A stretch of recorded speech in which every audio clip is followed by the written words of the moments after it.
بسم الله الرحمن الرحيم نحمده ونصلي ونسلم على رسوله الكريم أما بعد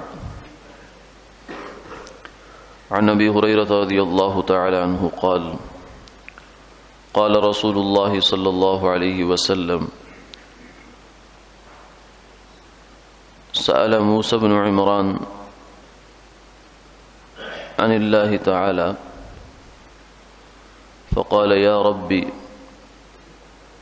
من أعز عبادك عندك فقال من إذا قدر غفر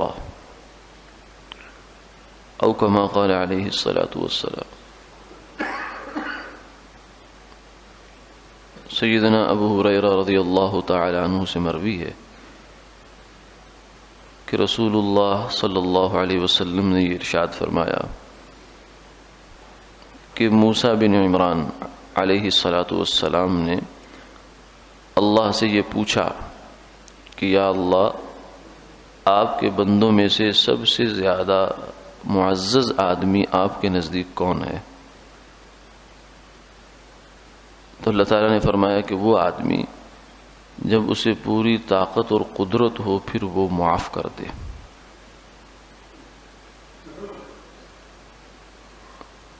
موسیٰ علیہ السلام کلیم اللہ ہیں، اللہ تعالیٰ سے باتیں کیا کرتے تھے کوہ طور پر جا کر، جیسے ہم انسان دو آدمی ایک دوسرے سے بات کر رہے ہوتے ہیں، اسی طرح وہ موسیٰ علیہ السلام اللہ سے بات کرتے تھے، یعنی اس بات کی اور کلام کی اور آواز جو اس کی کیفیت کیا تھی وہ تو ہمیں معلوم نہیں ہے، نہ ہو سکتی ہے، کیونکہ اللہ تعالیٰ کے معاملات ہیں وہ جانے اور ان کے پیغمبر جانے۔ لیکن اتنی بات ہے وَكَلَّمَ اللَّهُ مُوسَىٰ تَكْلِيمًا کہ اللہ رب العزت نے موسیٰ علیہ السلام سے کلام فرمایا۔ تو موسیٰ علیہ السلام نے بہت سی باتیں اللہ تعالیٰ سے پوچھی ہیں، جن میں سے ایک بات یہ بھی ہے جو آج کی روایت میں ہم نے دیکھی کہ یا اللہ آپ کے نزدیک سب سے زیادہ عزت والا آدمی کون سا ہے؟ ہم میں سے ہر انسان عزت چاہتا ہے اور عزت اللہ سے مانگنی بھی چاہیے، بری بات نہیں ہے، اچھی بات ہے۔ اب دیکھنے کی بات یہ ہے کہ اللہ کے نزدیک سب سے زیادہ عزت کس کی ہے؟ تو فرمایا کہ وہ آدمی، اس آدمی کی میرے نزدیک زیادہ عزت ہے جو نفلیں زیادہ پڑھتا نہیں، جو زیادہ صدقے کرتا ہے نہیں، جو زیادہ خدمت خلق میں لگا ہوا ہے نہیں، بلکہ اس آدمی کے میرے نزدیک قدر ہے کہ من اذا قدر غفر، اس کا کسی نے کیا جرم اور اس مجرم پر اس کو قدرت حاصل ہوگی پوری، اس کے ساتھ جو چاہے کر سکتا ہے، لیکن اس کے باوجود غفر اسے معاف کر دیتا ہے، اسے چھوڑ دیتا ہے، اسے بخش دیتا ہے، تو یہ عمل اللہ کے نزدیک اتنا پسند ہے کہ اللہ تعالیٰ اس بندے کو اٹھا کر کہاں سے کہاں لے جاتے ہیں۔ یعنی چاہے وہ ایک عام آدمی ہے، زیادہ لمبے چوڑے اس کے نہ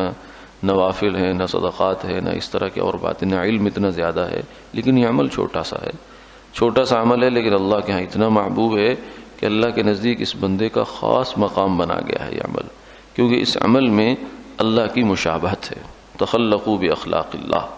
فرمایا کہ اللہ تعالیٰ کے اخلاق کو اپنے اندر پیدا کرنے کی کوشش کرو۔ اللہ تعالیٰ کی ایک صفت یہ ہے کہ وہ قادر ہے، یعنی گناہگار کو تباہ کرنے پر، برباد کرنے پر، اس کے ٹکڑے کر دینے پر، اس کو عبرتناک سزا دینے پر قادر ہے، اسے کوئی پوچھ نہیں سکتا۔ لا يسأل عما يفعل وهم يسألون، لیکن اس کے باوجود بھی وہ غفور ہے، وہ رحیم ہے، رحمان ہے، رحیم ہے۔ تو یہ اللہ کی صفت ہے کہ ساری قدرت ہونے کے باوجود، بغیر کسی پوچھ پڑتال ہونے کے باوجود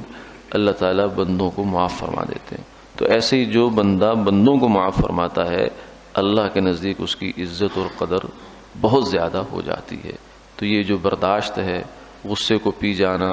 باوجود ہے کہ آپ کو قدرت حاصل ہے، یہ معمولی بات نہیں ہے، اس کو معمولی نہیں سمجھنا چاہیے، اور نہ غصے کو بہت اچھا سمجھنا چاہیے کہ مجھے بہت غصہ آتا ہے، میں ایسا ہوں، میں ویسا ہوں۔ نہیں، یہ تو بری صفت ہے۔